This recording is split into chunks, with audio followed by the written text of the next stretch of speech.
Begin today the Gemara on Daf Nun at the top of the Yamud, 3 lines from the top.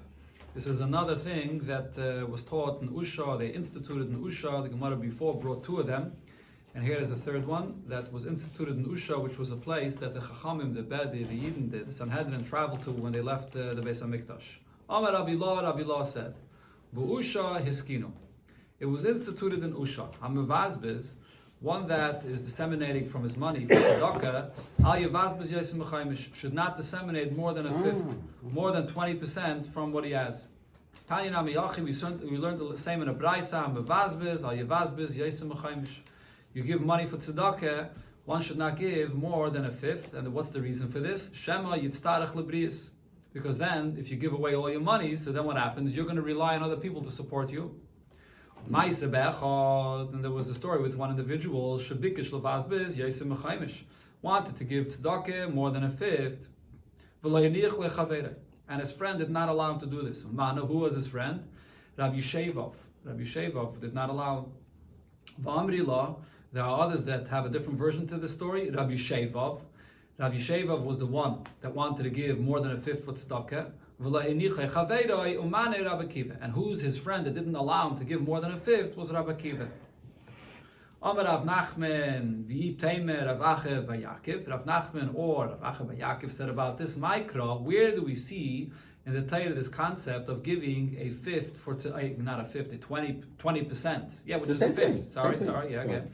A fifth, which is 20% for tzedakah, because it says v'chol asher titen li, whatever you will give me, aser asrenu lach. Yaakov says, I will give meiser. So meiser is a tenth. But it says a double lashon. It says aser asrenu. So if you're giving a tenth, a double lashon, so that's 20%. So you see it in the pasuk. So the Mefarshim just explained here, the simple pshat of the Gemara. We just said that this whole thing is something that was instituted in Usha. But if we have a source in the pasuk, what do we need this to be instituted in Usha for? So the Maram Shiv says, the simple pshat of the Gemara is, we're bringing a source from a pasuk to say that you give tzedakah 20%. In Usha, though, they instituted not to give more than 20%. That you don't see clearly in the pasuk here. But the Gemara asks on the source in this pasuk, V'ha leidami isura basra li isura kama. You can't compare the second time it says that you give it 10%, then the first time it says to give 10%. So as Rashi explains, what happens when you're giving tzedakah 10%? So if you have $100 and you give 10%, so that's $10. But now what are you left with? $90. And then when you give a second time 10%, so now you're only giving $9. No. So you're giving $19 to tzedakah. That's not full 20%. No. So how could we say that from here we see that you give 20%, 10%, and 10%, if you give it separately, is not going to be 20%. It doesn't work that way. Answers the Gemara, Ravashi, so Ravashi explains, Asrenu. When it says the second time, a 10%, it says, Asrenu, I will give a tenth from it. Meaning, going back to what it was originally. Asrenu lebasra ki kama. The second 10% that you give should be the same as the first time you give 10%, which is from the full amount that you owned originally. So too, the second time 10% is also 10% from the full amount. Okay, that's this piece of Gemara. This is a very famous piece of Gemara about not giving more than 20%. Everybody knows about this. Right? Just a moment. But there's the famous thing that the Alter Rebbe says in Tanya, that there's an exception to this, and that is the pasuk that says v'chatoich b'tzedakah proik. And therefore, just like a person for health will give whatever money necessary to heal himself, and he has no cheshbainis, no calculations, and no limitations, so too when it comes to a person that's giving tzedakah because he wants to redeem his soul, because of his Avedis, over here, this limitation, the Gemara says, of 20% does not apply. Alter Rebbe says this in Tanya and Igeres HaTshuva, and Alter Rebbe says this in Igeres HaKedesh as well. Besides this, if you look in the Paiskim, you look in the Mefarshim, there are many exceptions that are given to this limitation that it says here about 20%. Many. One of them, just to mention one more, there's this mamish, many things that are said. One of them is, if you have a poor person that's standing right in front of you and there's really in dire need, you can't start thinking to yourself, wait a minute, I already gave 20%, so let this guy die. No way. Chas v'shalom. No way. So you have to give the tzedakah for this person. That's another obvious exception. And if you want to see more about this, you can look in the Sikha and Chelik Chav Zayin, Parshas B'chul Kaisai. There the Rebbe brings a whole arichas about this subject, where there are many exceptions to this idea of 20%. And the main point that Rebbe discusses in that Sikha is that when a person gives tzedakah with a certain hagbala, his attitude is that he's doing a mitzvah with a certain limitation, so you start making cheshbainis with a budget. But if a person is wealthy and he wants to give tzedakah bli gvul and he wants to give without any cheshbainis, so then you can go to a level where these cheshbainis the Gemara discusses here does not apply. Okay, let's continue. Sagt die Gemara weiter, Omer Rav Shimi Barashi. Shimi Barashi said, we had here 3 different things that were brought, that Rabbi Law said, that was instituted in Usha. But now the Gemara comments about these 3 things that were said. Shmuas halalu, these 3 halachas that we quoted, mismatais v'hoilchais. The names of the people that it's being quoted in their name, it becomes less and less. So if you look at the first time the Gemara quoted it, so who is the one that said it? Rabbi Law said it in the name of Rish Lakish, and Rish Lakish said it in the name of Rabbi Yehuda bar Chanina. The second time, the second halacha that was brought in the Usha was Rabbi Law saying it in the name of Rish Lakish. And the third time, right here, what we just learned, it was just Rabbi Law saying it, not in anybody's name. So the names of the people that it was quoted from, it's mismatis v'hoilchas, it's less and less. V'simanech, a simon to remember these 3 halachas, and to remember the order of how it was said, and who in the name of who it was said is, Ketanim kasu ubizbizu. Ketanim, children wrote and disseminated. Right, so what the 3 halachas that we had before? One was about ketanim, whether a person is obligated to feed his children when they're ketanim. Another one was about kasvu, when a person writes all his properties and gives it away to his children, that his children should still feed the parents. And the third one was, we just learned, bizbizu, about disseminating money for tzedakah. So this is a simon to remember these 3 halachas. The Gemara now brings another thing that was instituted in Usha. Amar Rav Yitzchak said, B'Usha skinu, in Usha they instituted the following. And this is here going to be a piece of Gemara about chinuch, about the obligation of being mechanech, educating your children. That they were misaken sheyadam mizgalgal in benai, that a person should be mizgalgal. Not sure how to properly translate exactly the word mizgalgal, but what it basically means is that you have a child that you have to teach him Torah. What do they translate it there? There's a footnote here. Again? Should bear with his son. Okay, which means that you have a child that you want to teach him Torah and he refuses to learn. So you should sort of tolerate it and try to gently to ask him to come and learn until he's 12 years old. So until then you could deal with him gently. But from the age of 12 going forward, here you're going to have to force him to learn. You should do whatever it takes to go and to make his life hard to force him to learn Torah. Rashi actually mentions even to use a ritzua, to use a whip, and even to his meals that you're feeding him, to tell him that it's conditioned on you learning Torah. Use any means necessary to get him to learn Torah. So the Gemara asks on this, Eini, is this so? Rav said to Rav Shmuel bar Shilit, which was a teacher of children. He's brought in the Gemara more than once. He was a teacher in his times. Batzer mi barshit, under the age of 6, loy tekabel, do not accept a student. In barshit, but when the child is already 6 years old, kabel, then you could accept him and then teach him Torah, and v'safi le ketura. Not only teach him Torah, feed him the way you force feed an ox, and you give him to eat, give him Torah, force feed him the Torah. So what do you see over here? What's the age that you have to begin forcing a child to learn Torah at the age of 6, not at the age of 12? So the Gemara gives 2 answers. What you see over here is safile ketura, that you from the age of 6 you have to feed and you have to force and you have to teach Torah as much as possible. But what we said before, a person taking all kinds of measures and forcing the child to learn, that doesn't apply from the age of 6. You still could give him a chance to try to come around himself to learn Torah. Until he comes to be 12 years old. At the age of 12, that's when you're going to have to take more extreme measures to force the child to learn. That's one answer. Or another answer we could say, even if it's true that we see that already from the age of 6 you have to use strong measures, and we said that it's only at the age of 12, but it depends for what. Kashya, this is not a contradiction here. Mikra. When it comes to teaching Mikra, to teach Chumash, so then that begins from the age of 6. And a Mishnah. And over here, we're talking about teaching Mishnayos. So there's a big discussion over here. in the Rishonim regarding how this fits with the ages that it says in Pirkei Avos. Pirkei Avos it says ben chomesh lemikra and ben esa lemishnah. Over here, what's the ages that it says here? It says the ages 6 and 12, so it's not exactly the same. So regarding the age of 6, so Tosfos here speaks about this, and the other Rishonim speak about this. You could say that it's referring to the beginning of the 6th year, which is when a person is 5 years old. So it maybe fits with the Mishnah that it says v'chomesh lemikra. When it says over here 12 years old regarding teaching Mishnayos, so you start teaching Mishnayos from the age of 10. But even if a child refuses to learn Mishnayos, you wait another 2 years until you're going to actually force him to learn the Mishnayos if he doesn't want. The Gemara brings now an additional source to this. The Amar Abaye said, Amra li aim. My mother told me. So whenever it says this expression in the Gemara, it's not his actual mother, it's the mother that raised him. Ba'ashet lemikra. From the age of 6, so then you teach Chumash. Bar Esa lemishnah. From the age of 10 is when you teach Mishnayos. Bar Tleisa letanisa. From the age of 13, that's when a child begins fasting. And this refers to Yom Kippur. Me'es le'es, you fast the full 24 hours of Yom Kippur.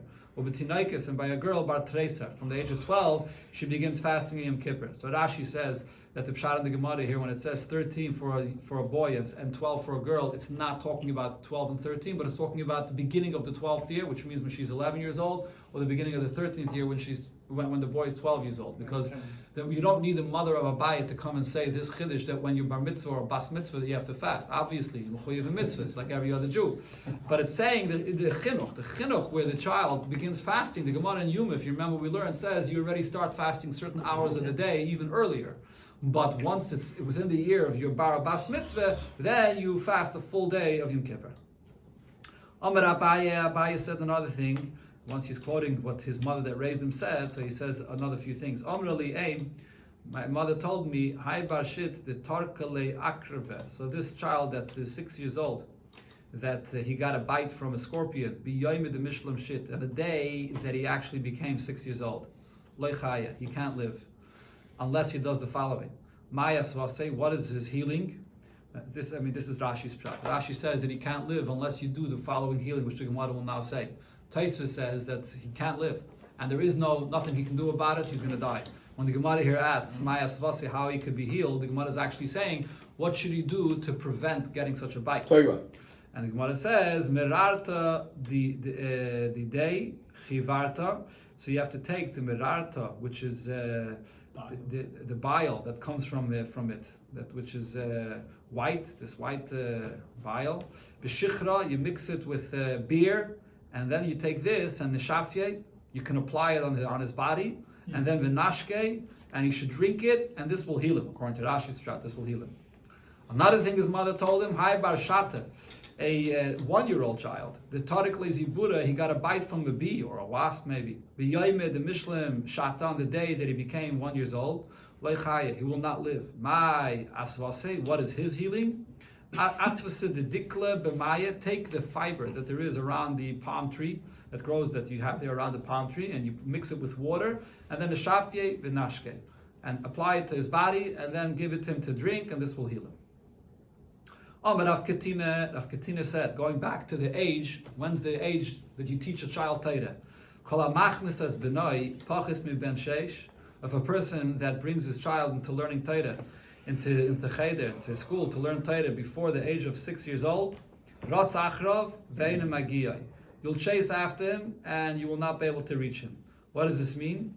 That from that age, if you're teaching him Torah at such a young age, it's too much for him to handle. He's going to become weak from sitting in school and learning Torah, and therefore you're going to run after him trying to heal him and to try that he should be strong, and you won't be successful because this is too young of an age to allow him to go to school.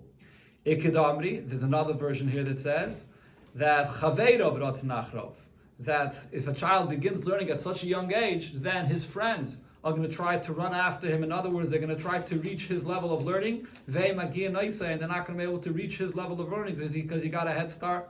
He's learning an advance before them. And Gemara now says regarding these two versions here, both are true. Chalish, he's going to become weak because he's learning at such an early stage and it's too much for him to handle. But at the same time, he is learning more than his friends that are starting to learn at a later age. Or another version to explain what's the story with these two versions there. Should you send a child to school at such a young age or not?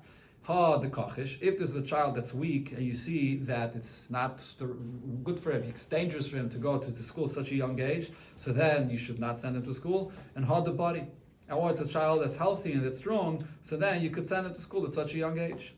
Okay, the question is how this applies today exactly, sending to school. Maybe in those times you sent a child to school, they didn't serve any lunches, they didn't have any recess, and they just sat and learned without any breaks, without any food. So then sitting and learning Torah by a teacher without anything that he's given to eat or so on, it could be weak for him. He sends a kid to school, he gets all the What about the Alter people Rebbe? sick, and he gets all the candy. Picks and up all that. picks up everything. The in the Alter store. Rebbe started at, what is it, 3, 4, I don't know, 5. Okay. Whatever Yeah, it yes, is. different ages it He's says. strong enough, then Okay, sagt the Gemara weiter. Another thing that was instituted in Usha. Amar Rav Yosi bar Chanina. Usha eskino, in Usha it was instituted. Ha'isha shamachra baila benichsei malug b'chaye baila. So a wife that she sold the nichsei malug. This is the money, the properties that she brings into the marriage, and she sold it during her husband's lifetime. Now these properties, she still owns them. The husband is the one that can eat from the property, he eats the fruits from it and so on. And then what happens is, if she passes away, the husband is the one that inherits all these properties. So she sold it in her lifetime, and now Mesa, and now she passed away. The husband can come to the buyers and say, I bought this property, belongs to me before you. Because the halacha of this, basically what it's saying over here is that the husband is a buyer. He's a buyer before the other buyers. And therefore they bought it after him. So therefore you can go and confiscate these properties from them. That's the halacha of what they instituted in Usha. Ashkeche Rav Yitzchak bar Yosef l'Rabavo.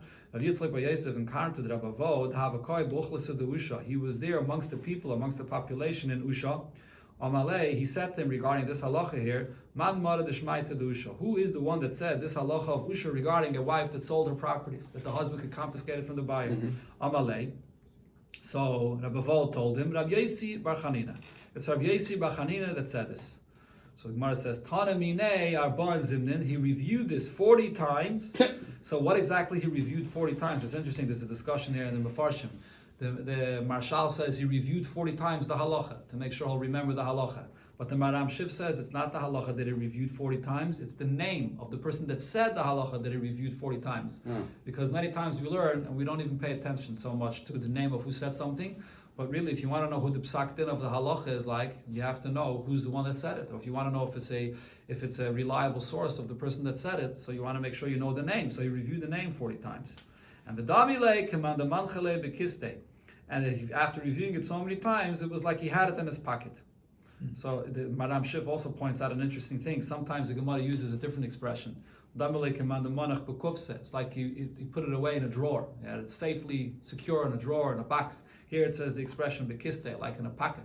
What's the difference? So the Maram Shiv says that when you have something in a pocket, even though you have it, but it's not so safe and secure, you still once in a while do check to see if what you have in your pocket is still there. When something is in a drawer, it's much safer, and you're not even looking at it. So over here, even after he reviewed it 40 times, it was like in his pocket, but he still would review it once in a while again.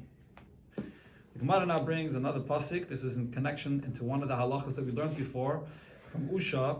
It says in the pasuk, Ashrei Shomer Mishpat Oiseh Tzedakah B'chol Eis. Fortunate is the one that keeps justice and he does tzedakah all time. What does this mean, doing tzedakah all time? Is it possible to do tzedakah every single moment?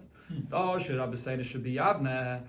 teachers in Yavne expounded on this and said as follows. Rabbi Eliezer said, this refers to a person that's feeding his sons and daughters when they're young. In other words, you're raising your children in your house and you're giving them everything they need. So 24 hours a day, you're providing for them. And that's the tzedakah the pasuk speaking about. It's a good question. It's 24 hours a day. A person is providing for his children. That's the tzedakah that it says. Rav Shmuel ben Achmeni says a different pshat. This refers to a person that's raising a yasam and a yisayim in his house. He raises them, he marries them off. This is the tzedakah b'choles. So some Mefarshim say the reason why Rav Shmuel ben Achmeni says this pshat. So if you remember, Taisus said before, a person providing for his children till the age of 6 is actually an obligation. It's not tzedakah. Even according to the opinions that we said before, that from the age of 6 and above, you do not have to feed your children, but till the age of 6 you do. So therefore, when it says here, b'choleis, it can't be referring to your children, because until the age of 6, it's not b'choleis, then it's an obligation. So therefore, Rav Shmuel ben Chmeini says this pshat that it refers to Yasam and Yasaima, so for them, to raise them from the youngest age is a total tzedakah. Then the pasuk says, Hoin, there's another pasuk, Tilim, Hoin v'oishe b'veisei v'tzidkasei medeslat, that you have wealth and richness in your home, and your tzedakah that you give is with you forever. What does this mean? Rav Huna v'Rav Chisda, so Rav Huna and Rav Chisda said two pshatim. This Chadama, one of them said, Zeh alei mitayre, this is a person that learns Teire, u'melamda, that teaches Teire. So even though he's teaching others, so Rashi here says, but nevertheless he doesn't lose at all by teaching.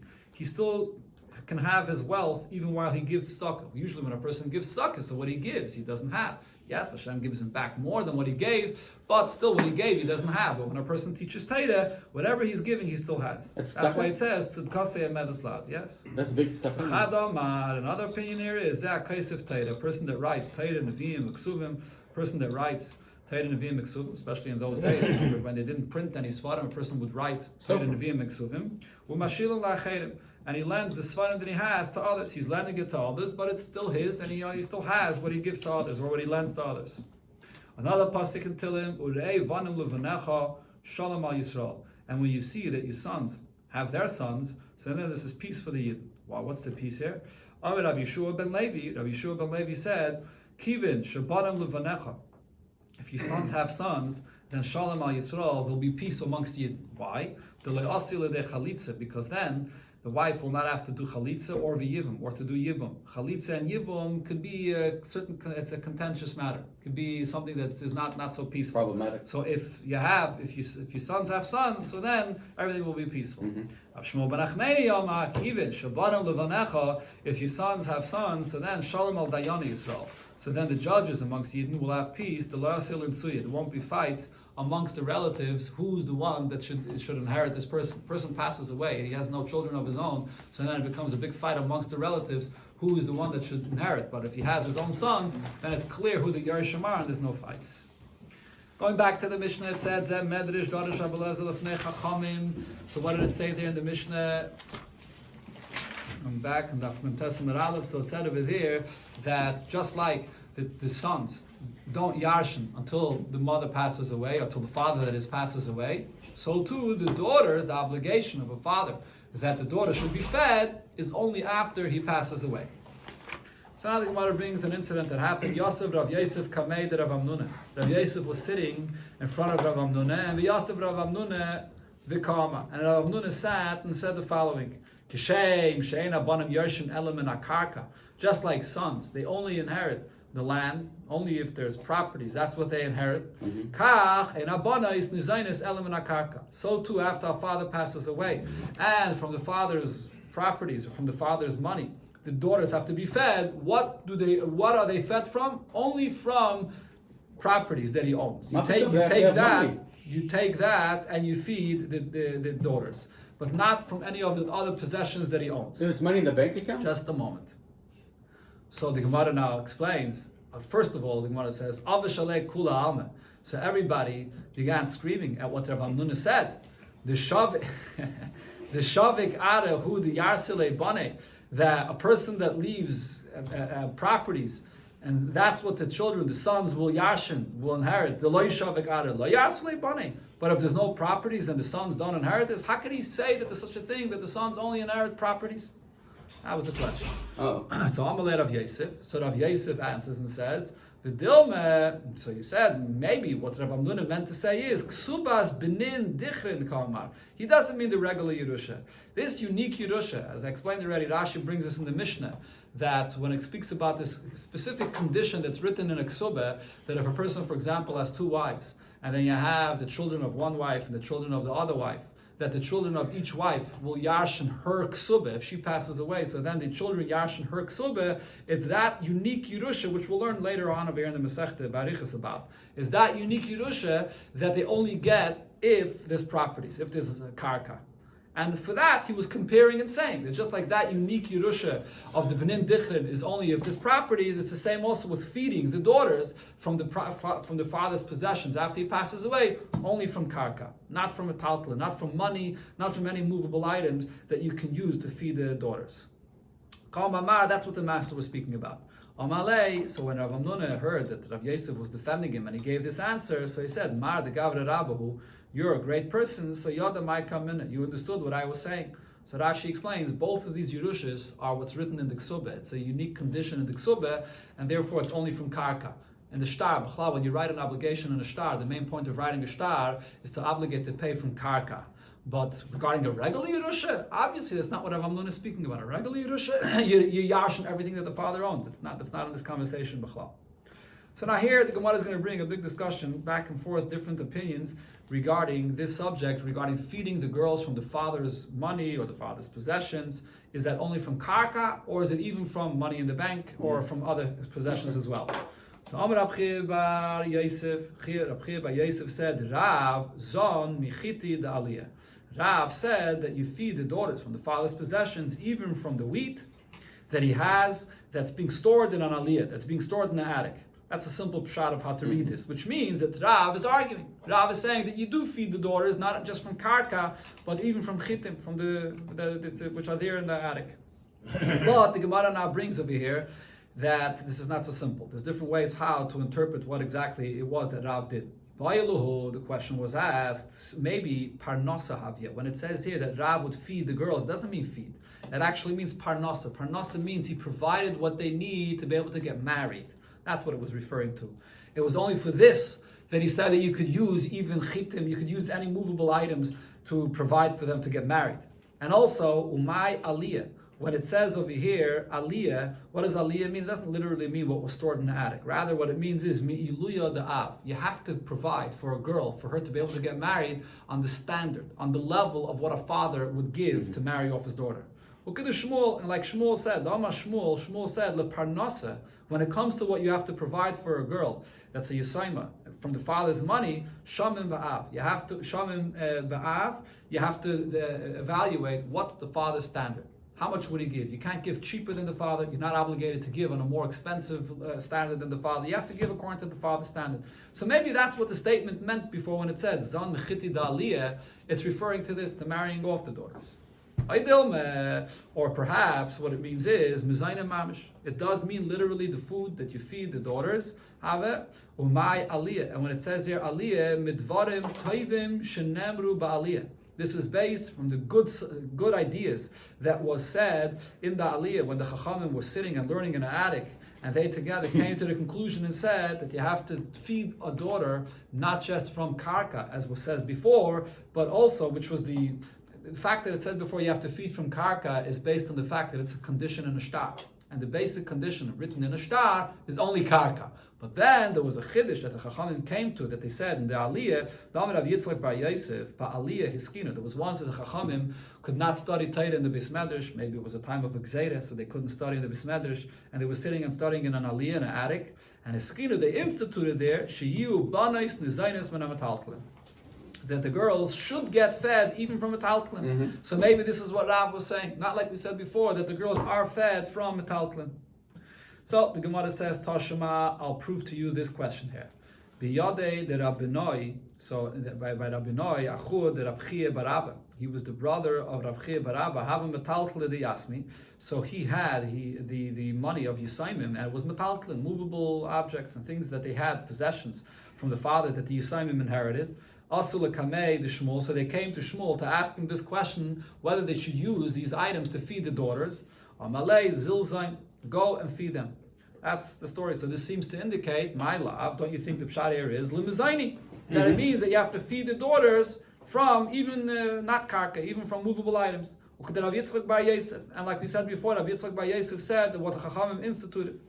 That's what he holds. So the Gemara answers, no, not necessarily.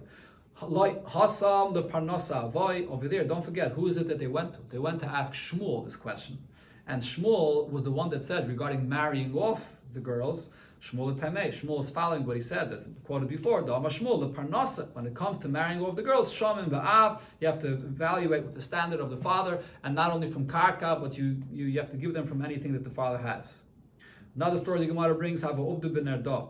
There was this question that came up in the city Nerda, where the question was, again, what to feed the girls from, and the Don Daini ben Nerda, and in Nerda, they paskin to give to the girls, even from a talklin, not just from Karka. With Pumpedisa, then there was the same story in Pumpedisa, but Agbi, Rav Chane bar Bizne, and also Rav Chava bar Bizne said that they should collect from the possessions of the father to feed the girls, not only from Karka. Now, Rav Nachman, but Rav Nachman disagreed with this. Rav Nachman said to the judges that paskin this way, Zilu ahadru, go and give back that money that you took from the father to feed these girls, or from the inheritance for what you feed these girls. And beviloy, and if you're not going to return it, magbinu luchula minaychu, that I'm going to take away your houses to pay back these children that you took away their possessions to feed the girls, and the halacha is not to do this way. Rabami v'Rabasi Sovru leMezan b'Taltli. They both were of the opinion that they wanted to force the people that inherited the money, the sons, to feed the daughters from the metalklin. So Amaluhu Rav Yaakov bar Idi said to Rabami and Rabasi that you shouldn't do this. Milsa, this is something that Rav Yechon and Rav Reish Lakish le'avdu beyuvda. They did not want to go ahead and do this, to go and feed the daughters just from a talton, only from karka, as we said in the beginning of the Yom. Eat up all their property? No. It's a question of, again, what's written in a shtar. The point of our sugi here is regarding a shtar. This whole obligation to feed the daughters is because this is the condition that's written in the Kesubos, which is a shtar. And the obligation of a Kesubos in a shtar is only for karka. That's the koyach of the shtar. The question is whether they instituted to go beyond what's written in the shtar to even give metaltlin, which is movable items or even money in a bank. So the Gemara now is saying that no, that Rav Yechon and Reish Lakish themselves did not want to do such a thing to feed the daughters from the money. Rabbi Elazar saw Valamez metaltlin. Similar, Rabbi Elazar also wanted to feed the daughters from metaltlin. Amal Lefan of Rab Shimon ben Eliakim. Rab Shimon ben Eliakim said to Rabbi Elazar, Rabbi, my Rebbe, I know about what you're doing, what you want, that the daughter should be fed. You're not doing this because this is the letter of the law. You have rachmanis on these daughters, they don't have what to eat. But if you're going to do this, so then the students that are seeing that you're telling the sons to feed these daughters, even from a taltlin, they may think that this is the halacha. And they may paskin this way, l'daitis, for future generations, that you must feed the daughters even from a taltlin, not just from karka. Another story in connection to this, Hahu, the Asel Kamei, the Rav Yosef. There's an individual that came in front of Rav Yosef, and again, the question was regarding feeding the daughters from the father's possessions. Do you only feed from karka or even from a taltlin? Amalahu, and Rav Yosef said, Habula mitamrid al budya. Give the daughters to eat from the tamarim, from the dates that are on the mats. They used to put mats below the trees. Okay. When the dates fall down on these mats, they would collect them with the mats. Abai said to Rav Yosef, why are you saying that these daughters have the permission to collect even from these dates? Ilu balchayv, even if a person was a balchayv, someone that's coming to collect a loan. Can he collect from these dates? No. He can't collect from the dates. No He way. can only collect from karka. Again, because that's the halacha of a shtar. If he's coming with a shtar, he can only collect from karka and not from these dates. So why are you giving them from these to these girls? Why are you giving them from these Good dates? idea. So Rashi over here says that the koyach of the obligation to feed these daughters is definitely less of an obligation than to feed a person or to pay a person that you owe him a loan. No. So, so over here in such a case, should you give these daughters these dates? Yes. Not the daughters, the Balchayv. Sorry, again, this is going back to the Balchayv. Ilu Balchayv ave ki haygavne mi have yav leimar. For a Balchayv, would you allow the Balchayv to collect from these dates? No way. Amalei the chazye lebudya kamina. What Rav Yosef is saying is, I don't mean the dates that actually already fell from the tree. I mean those dates that are still on the tree. They're gonna fall down on the mats. They're gonna fall down from the mats. The Gemara is soft, but nevertheless, still you should not be feeding them from these dates. Because something that's about to fall from the tree, it's as if it's already detached. It's not growing anymore from the tree. It's as if it's already detached from the tree. And says the Gemara, what he says is, those dates that are still growing from the tree, they're gonna fall down, but they still need the growth from the tree. Those are the ones that can be fed to the girls. Oh.